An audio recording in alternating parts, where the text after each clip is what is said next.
வாய்மொழியும் எந்தன் தாய்மொழியும் என்று வசப்படவில்லையடி. வயிற்றுக்கும் தொண்டைக்கும் உருவமில்லா ஒரு உருண்டையும் உருளுதடி.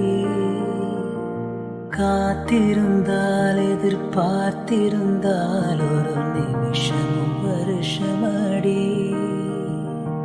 கண்கள் எல்லாம் என்னை பார்ப்பது போல் ஒரு கலக்கமும் தோன்றுதடி.